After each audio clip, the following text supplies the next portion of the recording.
Good morning, students. Okay.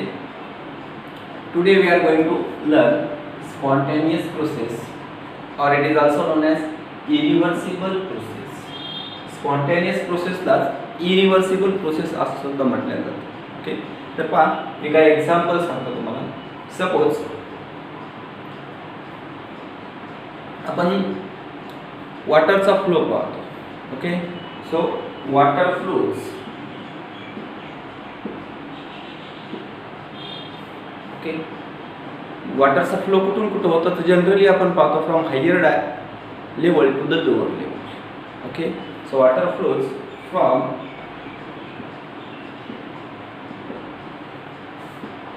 Higher level to the lower level.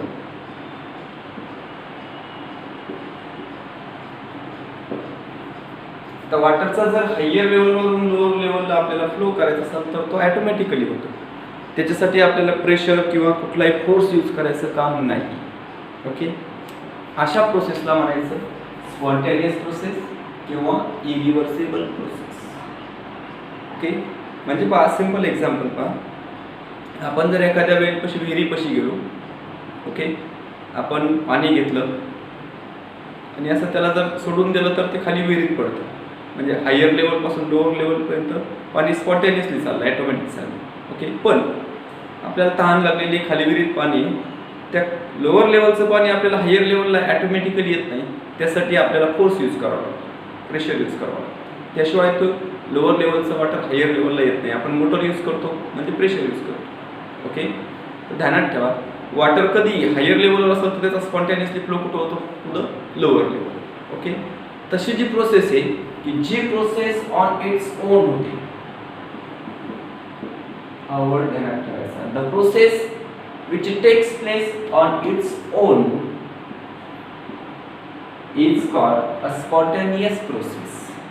की जी process स्वतःच होते त्या प्रोसेसला म्हणायचं स्पॉन्टेनियस प्रोसेस. मग आता स्पॉन्टेनियस प्रोसेसमध्ये ध्यानात ठेवा, ती प्रोसेस स्वतःच होते म्हणजे याचा अर्थ त्याला कुठल्याही एक्सटर्नल फॅक्टर किंवा एक्सटर्नल इन्फ्लुअन्सची गरज नसते. त्या प्रोसेसला म्हणायचं स्पॉन्टेनियस प्रोसेस. ओके. त्याचा एक एक्झाम्पल पाहिला आपण, water always flows from higher level to lower level. Higher लेवलचं वॉटर लोअर लेवलला येण्यासाठी आपल्याला कुठलाही फोर्स यूज करायची काम नाही, कुठलाही एक्सटर्नल इन्फ्लुअन्स वापरायची गरज नाही. तो फ्लो कसा होतो, ॲटोमॅटिकली होतो, स्पॉन्टेनियसली होतो. ओके. तसं दुसरं एक एक्झाम्पल ध्यानात ठेवा, हीटचं. ओके. आपल्याला माहिती हीटचा फ्लो आपण सुरुवातीलाच पाहिलं होतं. Heat always flows from higher temperature to the lower temperature. की हाय टेम्परेचरच्या ऑब्जेक्टपासून तर लोअर टेम्परेचरच्या ऑब्जेक्टकडे हीटचा फ्लो कसा होतो, spontaneous from system to surrounding or surrounding to system. Okay. त्यासाठी आपल्याला कुठल्याही एक्सटर्नल फॅक्टरची किंवा एक्सटर्नल इन्फ्लुअन्सची गरज नसते. म्हणजे the flow of heat is always unidirectional, that is from higher temperature to the lower temperature. It is also example of spontaneous process or irreversible process. Heatचा flow from higher temperature to the lower temperature होतो. Okay.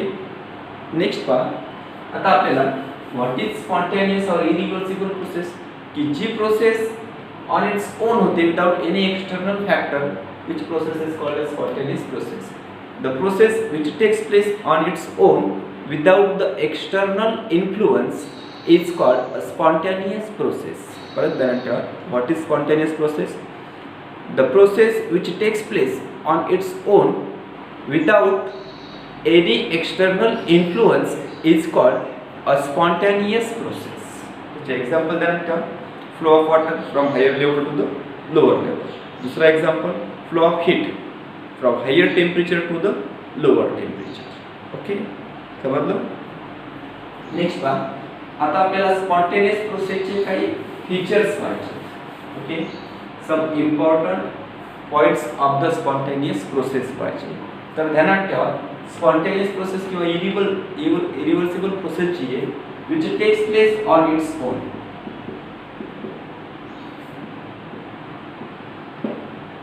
Spontaneous process ही काय होते, on its own without any external influence. कुठल्याही external फॅक्टरची गरज नाही आहे, एक्सटर्नल स्टिम्युलंटची गरज नाही आहे किंवा कुठलाही एक्सटर्नल इन्फ्लुएन्सची गरज नाही, ही प्रोसेस कशी होते, ऑन इट्स ओन होते. So the spontaneous process occurs on its own without the any external factor influence और you may say that stimulant. Okay. दुसरं पॉईंट ध्यानात ठेवा, स्पॉन्टेनियस प्रोसेसचं दुसरं कॅरेक्टरिस्टिक और फीचर्स ध्यानात ठेवायचं.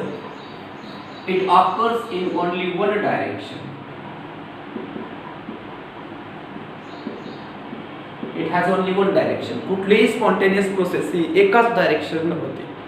मग त्याला जर आपल्याला रिव्हर्स करायचं असेल तर रिव्हर्स करण्यासाठी आपल्याला एक्सटर्नल फॅक्टरची गरज राहते किंवा स्टिम्युलंट किंवा एक्सटर्नल इन्फ्लुएन्सची गरज राहते.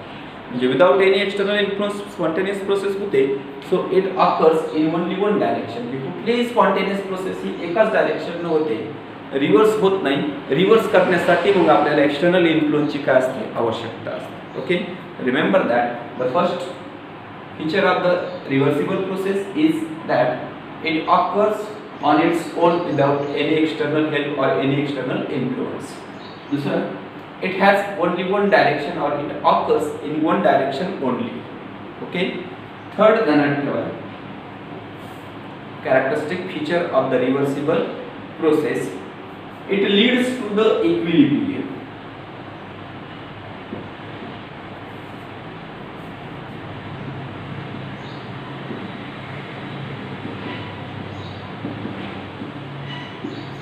Any spontaneous process leads to the equilibrium.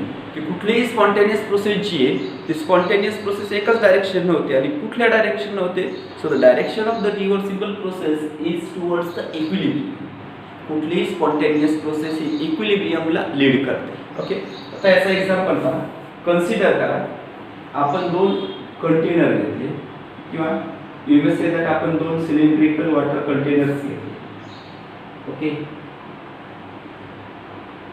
Equal ॲटिट्यूडवर ठेवलेले, सेम हाईटवर ठेवलेले, प्लेस केले. आपण या दोन्हीला एकमेकांमध्ये पाईपनं कनेक्ट केले. पाईपनं आपण काय केलं, कनेक्ट. किंवा बॉटमला दाखवतो थोडंसं.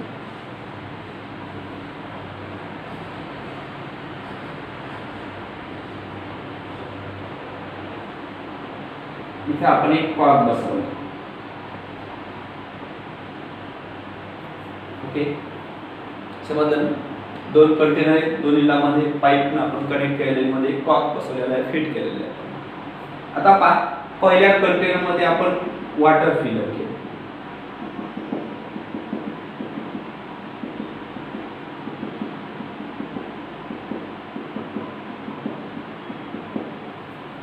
आता पहिल्या कंटेनर मध्ये आपण वॉटर फिलअप केलेलं आहे, परंतु कॉर्क बंद असल्यामुळे ते दुसऱ्या कंटेनर मध्ये मूव्ह होणार नाही, वॉटर जाणार नाही. आता कंडिशन पहा, जर आपण कॉर्क ओपन केला, if we open the cork or start the cork, तर आपल्याला माहिती आहे वॉटरचा काय होईल, या कंटेनर मधून या कंटेनर मध्ये वॉटर फ्लो होईल, मूव्ह होईल. ओके. इथलची वॉटर लेवल डिक्रीज होईल, डिक्रीज होईल, डिक्रीज होईल, डिक्रीज होईल, डिक्रीज होईल. Okay. So the decrease in water in the first container is equal to the increase in water in the another container. पहिल्यामध्ये जेवढं water कमी होईल तेवढंच कुठं वॉटर जाईल, सेकंड मध्ये जाईल. Okay. So it is the spontaneous process. अशा प्रोसेसला म्हणायचं स्पॉन्टेनियस प्रोसेस. हे आपण कॉर्क ओपन केलं की पहिल्याचं पाणी कुठे गेलं, दुसऱ्यामध्ये गेलं. त्यासाठी आपल्याला कुठला एक्सटर्नल फोर्स वापरायची गरज आहे का, नाहीये. अशा प्रोसेसला आपण काय म्हणतो, स्पॉन्टेनियस प्रोसेस. पण व्हॉट इज इक्विलिब्रियम, तर पहा, पहिल्यातलं वॉटर लेवल कमी कमी होत चाललंय, दुसऱ्यातलं वॉटर लेवल इन्क्रीज होत चाललंय. पण एक वेळ अशी येते की जेव्हा दोन्ही कंटेनर मध्ये वॉटर लेवल सेम असेल. पहिल्यामध्ये वॉटर डिक्रीज होऊन एक कंडिशन पर्यंत येईल वॉटर लेवल, दुसऱ्यामध्ये इन्क्रीज होईल. मग शेवटी ही प्रोसेस स्टॉप कधी होते, यस, जेव्हा दोन्ही मध्ये वॉटरचा अमाउंट काय असेल, सेम असेल, तेव्हा तो वॉटरचा फ्लो काय होतो, स्टॉप होतो. So the flow of water stops at a level or at a condition when the water level in both the containers are same or they have equal volumes. दोन्ही मध्ये वॉटरची level जेव्हा काय होईल, same होईल, तेव्हा वॉटरचा flow काय होतो, stop होतो. सो दोन्ही मध्ये वॉटर लेवल काय सेम आहे, तेव्हा ती प्रोसेस काय झाली, स्टॉप झाली.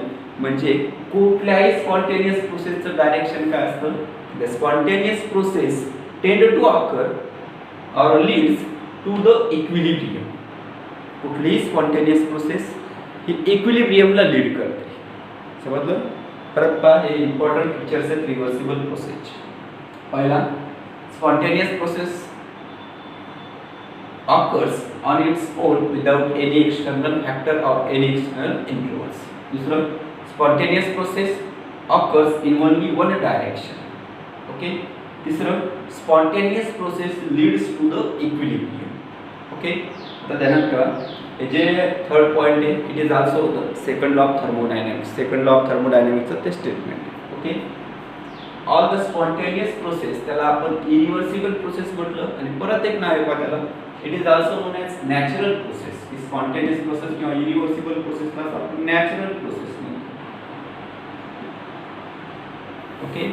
So the spontaneous process, that is natural process, tend to occur in a direction that will lead to the equilibrium. All the spontaneous process tend to occur in a direction that will lead to the equilibrium. कि कुठल्याही spontaneous process किंवा irreversible process किंवा natural प्रोसेसची जी tendency occur होण्याची ती कशाकडे असते, that will lead to the equilibrium. की ते इक्विलिब्रियमला काय करतं, लीड करतं. ओके. समजलं? So these are the characteristic features of the reversible process. समजलं? परत ध्यानात ठेवा, what is reversible process? The process which takes place on its own, or the process which occurs on its own without any external influence is called a spontaneous process. Spontaneous प्रोसेसचे काही important characteristics आहेत किंवा त्यांना आपण features म्हणतो. तर पहिलं ध्यानात ठेवायचं, स्पॉन्टेनियस प्रोसेस और irreversible process occurs on its own without any external factor. दूसरा, spontaneous process occurs in only one direction. तीसरा, all the spontaneous processes or natural processes tend to occur in a direction that will lead to the equilibrium. कि कुठल्याही spontaneous प्रोसेसचं जी tendency occur होण्याची ती कुठल्या direction असते, that will lead to the equilibrium. की इक्विलिब्रियमच्या डायरेक्शनला असते, आणि जेव्हा इक्विलिब्रियम अटेन होतो तेव्हा स्पॉन्टेनियस प्रोसेस ही स्टॉप होते. Okay. So the you may say that the destination of all the spontaneous process is the equilibrium. की कुठल्याही स्पॉन्टेनियस प्रोसेसचं जे डेस्टिनेशन असतं दॅट इज इक्विलिब्रियम. समजलं? Okay. Remaining we will continue in next lecture. की राहिलेलं जे आपण पुढच्या लेक्चरमध्ये कंटिन्यू करू.